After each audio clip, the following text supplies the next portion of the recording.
Welcome to Healing Minds, a place where you explore your inner world and learn healing practices to a better mental well-being. Don't forget to hit the subscribe button so you don't miss a video.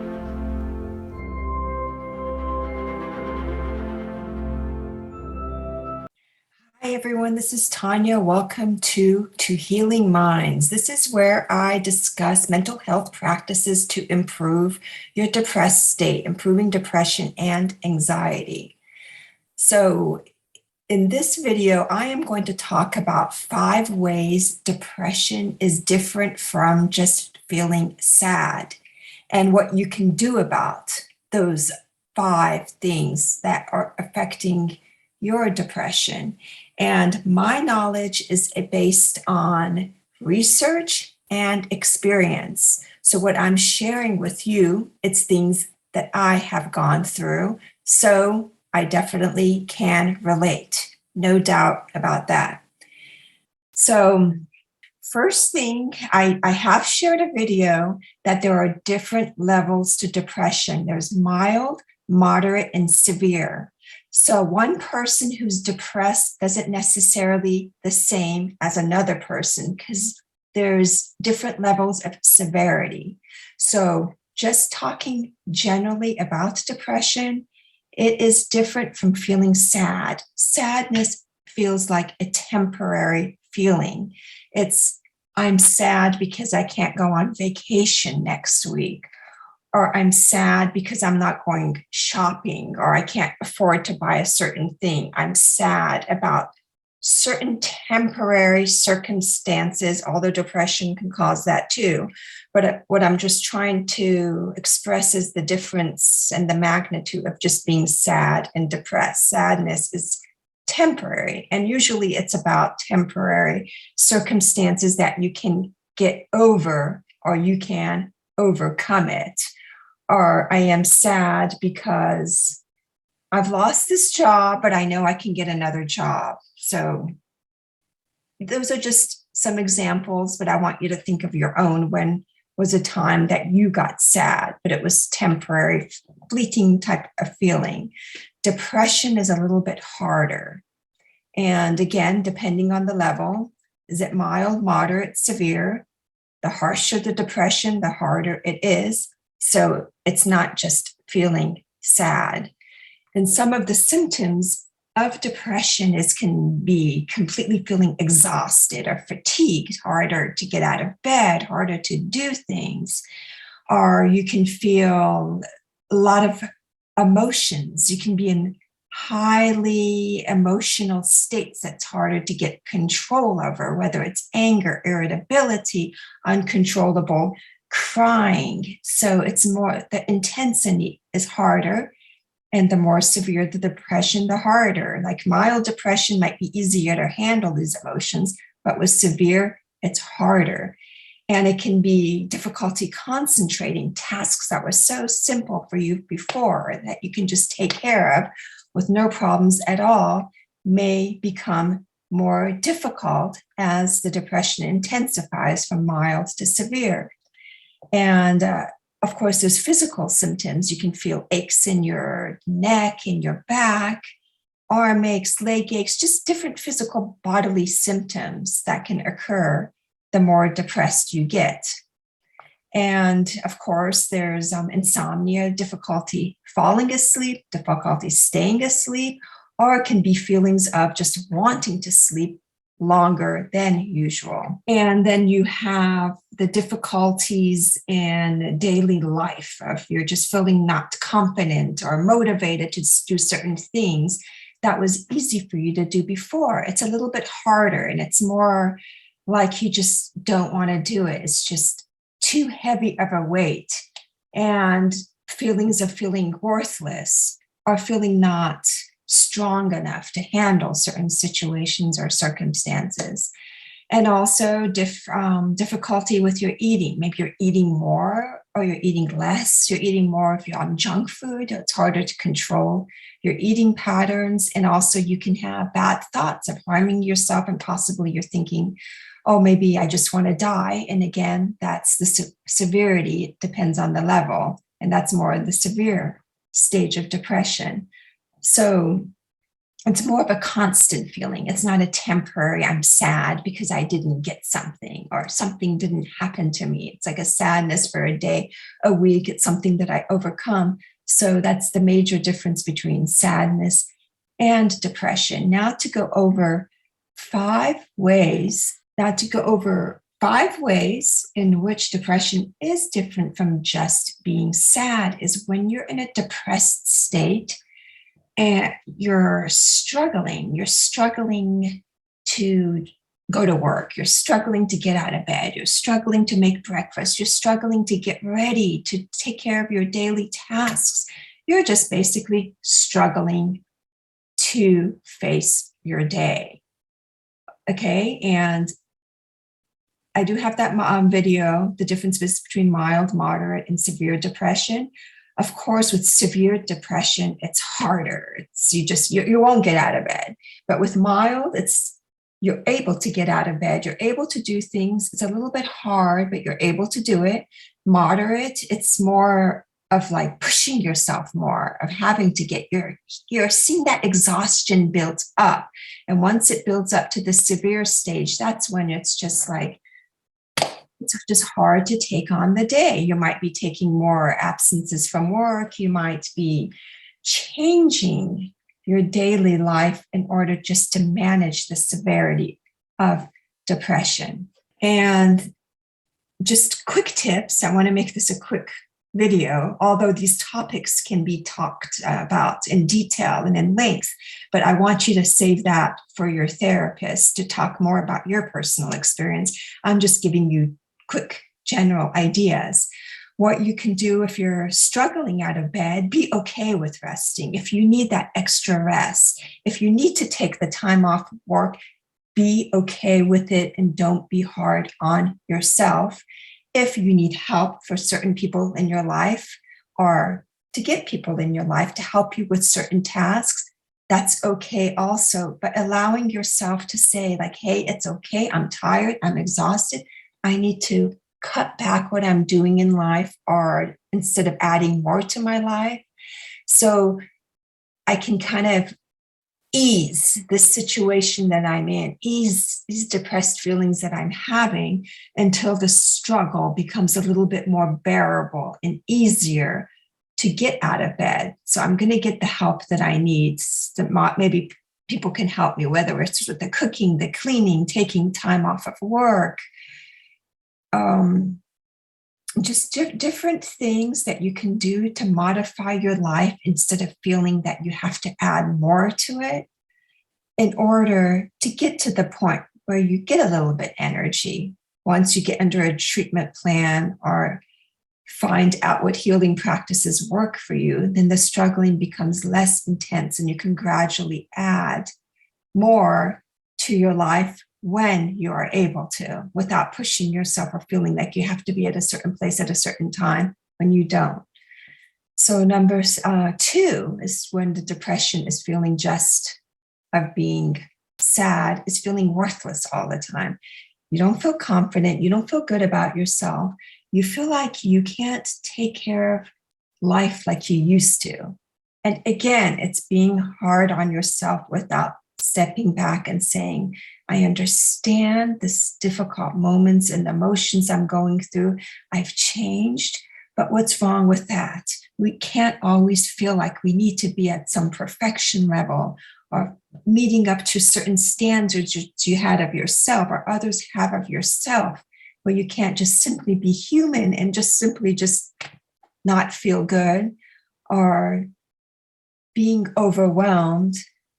And without saying that's okay, what I need to do is cut back. Again, it's almost similar to number 1, cut back in my life, because once I cut back, I'm not putting that overwhelm and pressure on myself for being necessary for me to be on the top of my game and able to do everything. And then once you feel like you have a handle again on your situation, and slowly but surely your worth or your confidence levels comes back when you're able to handle the smaller tasks then the bigger tasks, whether you want to completely eliminate out of your life or they become a little bit easier to handle. And again, what I'm saying might seem easier said than done. I get it. Okay, I'm an example of somebody who's gone through all of this. But by listening, this is supposed to help you where you are in your life and what can you do to help yourself while you're getting the help.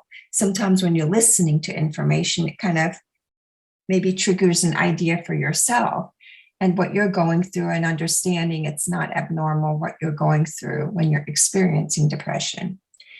Number 3 is when you totally feel empty, you feel like maybe there's nobody understanding in your life, nobody cares for you in your life. You're just like, you're isolated and there's just nothing you can do to help your situation. Again, that's a very normal thought. Don't be hard on yourself. Just like thoughts of being loved and cared for and understood is normal, not being understood and feeling like you're numb or feeling like you're empty, that's normal too. I guess what I'm trying to say, I'm trying to normalize that all of us humans, just things just don't work out always the way we planned. Our emotions aren't always comfortable or feeling good. If we're okay with just not feeling well and just stepping back and taking a break or understanding what we need to eliminate in our lives, what we need to modify in our lives, what we need to do in order to reach out or communicate better with people we know or with a therapist or what's going on in our life that's harming our thought patterns and behaviors, then we can say, it's okay, I can do this. And it's no problem that emptiness, again, would be filled with something that you love to do in life and interests will come back just because they're temporary on hold because you're going through difficult times or depression. It's just a temporary hold until you slowly see what works for your life and not based on what others think that will work for your life. Once you evaluate who you are. Number 4 is a big one. No one gets you. No one understands you. No one can relate to you. You're at a spot where you're thinking like, has anybody gone through this? Does anyone understand me? People seem so cold, so unfriendly. That is normal too, because always in depression, especially when you're moderate severe, you think you are alone in this, that you feel like, other people are happier than you, or other people can handle situations more effectively than you, or nothing phases someone else and they just don't understand you. Like, how can this happen? Has never happened to me before. How can that happen to you? That is a bunch of hogwash. Okay, first of all, people don't share with you what they really think or what they've really been through. And second of all, if people appear that they don't understand or care for you, they're the wrong people you're talking to. Definitely reach out to support groups. Even if you reach out just to that one friend or family member who gets you, because maybe they can relate to you and they have gone through the similar experience. Usually those people, they're more understanding. The ones that, they've never been depressed in their life, they won't get you. So, but again, those are the wrong people that you want to discuss your problems or get help with. And the most important, again, is reaching out to a licensed professional therapist who you can speak to, because speaking is releasing. It's releasing things that are bothering you, things that have traumatized you, or even a psychiatrist if you need to be put on a medication. That's up to the judgment of a professional. So, because when you hold things in, it makes the burden heavier. It makes it harder to cope. It makes it harder to help yourself because you're so overwhelmed within yourself that it becomes hard to help yourself, if that makes sense. Because at a point in severe depression, you struggle so much that you really need somebody else to intervene to help you out because it's been too much for you. You've been handling things too long. You've been doing things for you and so long that that burden is just too heavy to hold. So I always suggest, if you have health insurance, to look under your health insurance plan. It does cover mental health coverage. Again, it's up to you whether you need to see a psychologist, psychiatrist, social worker. You do the research on that. I'm just providing you the information, but you need to follow through on the research and to see who is a specialist in the area that you need help with. So you don't feel misunderstood. You have people that recognize your situations or problems and have dealt with it. And don't afraid, because you're not weird, okay, from getting help, and don't go through the thought process of being judged. Like, trust me, even if everything is going well in your life and you're doing well and everything is just ideal for your life, you're still being judged. So being judged for things that are going bad in your life, feeling depressed or being happy, it doesn't matter. Either way, you're judged. So that's no excuse. And if you have issues with trusting other people, yeah, of course, that's a big factor. Make sure you trust a friend or trust a family member before you share and become vulnerable and needing help with something, because not everyone is trustworthy, but you will understand who is and who isn't. So that's why it is definitely important to get the help of a therapist. I do have a link below for CBT, cognitive behavioral therapists that help you with different thought patterns or negative behavior according to thought patterns can be a big deal in depression, because it can repeat and trigger and become so over-consuming that you just don't know how to get rid of. So I do have a 20% off link, just in case if you're having trouble looking for a therapist under your insurance plan. Know that I'm offering a resource also. And I'm trying to think what other things that would help you if you feel like you're being misunderstood, but don't get trapped in yourself. Because with depression, especially severe depression, it's hard to become trapped within yourself and hard to get out. So always make sure you have someone, a number of your therapists or someone in hand when you get into that trap and you're so consumed with bad emotions, bad feelings, bad everything, and you're just going spiraling downhill that you know to catch yourself and to contact that person that can help you out. And number 5, without making this video too long, I'm just trying to help with like quick points that would kind of help you and lead you in the right direction, is the final thing that depression can be different from sadness. Again, you can come up with like 50 reasons, is not finding happiness, joy, pleasure in anything. Perhaps you loved shopping or traveling or playing a certain sport or had a hobby or artistic interests or things that you liked beforehand, but now they're just like seem like work. They seem boring. They seem awful. They're just not bringing you anything, any kind of joy. That's normal again, especially with severe depression. I look at it as it's just been put on hold, because I remember when I was at my worst, severe clinical depression, there were so many activities that I enjoyed beforehand that I just hated. The reason why I hated it now, I look back, it's because I was exhausted. I was burnt out. I just was not with it. Instead of saying it's like, it's okay, it's a time for a break from my mind and body. Who cares if I have zero interests? Maybe my interest is just sleeping, eating, getting out of bed, and just doing the basics. If I realize that then till now that some of my interests have come back, thinking that, oh my gosh, this won't get better or that won't happen. Now I know it's just with time and with patience and with understanding, like you don't have to always like the same things all the time, or always keeping at a certain level in life. It's okay if you're down here, then go up here. Then if you go down, then you can, it's basically, it's okay. So don't be hard on yourself thinking like, okay, well, I don't have any interest. I'm not emotive. Nothing's making me happy and fine. Why don't you just take a step back and just rest? Maybe write in a journal of how you're feeling, what you want to do once you start feeling better. And not feeling like that you will never have interests that make you feel better again. They're just going to look different.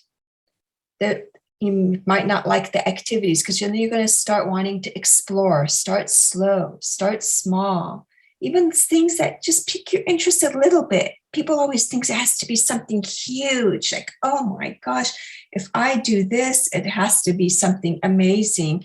When you can start small with something just a little bit, even if you just give yourself 5 minutes with that activity, see how it makes you feel. If it makes you feel good, continue, add a few more minutes to it each time. If it does not, don't force yourself to continue. Step back and say, you know what, that was enough for me for today, or I'm going to stop, and I need to choose something else that makes me feel better.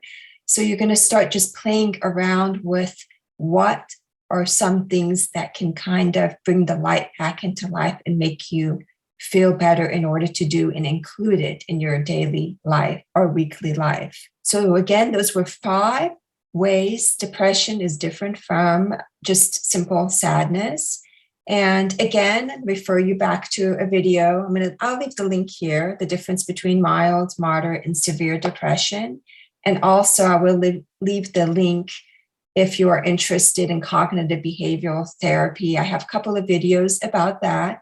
And if you want more information, I have a short description here. But again, do your own research and see if that's a type of therapy that would interest you, because ultimately it's up to you. You know what's best for you. You know what problems, issues that you have help with that you can look into. Be your own mental health advocate at the same time getting help from a therapist or a psychiatrist, because from a person who knows, coming from somebody who knows, a lot of the process is you researching and looking for ways to heal. And in addition to getting the help from whether it's from a professional therapist or a psychiatrist. So you have to do both. And if you're taking medication, that's fine too. That's part of it. You just have to see what's best for you. These are things, that's why I like the expression. It says mental health is a daily practice, because you have to practice on it daily. You have your good days, you have your bad days. But those bad days doesn't mean that's it. My healing practice is totally out the window. No, it just means it's a break day. Then you start again the following day. So thank you for listening, and I hope some of this information is useful to you. If not, I hope some of this information has helped you think of some ideas that may help you.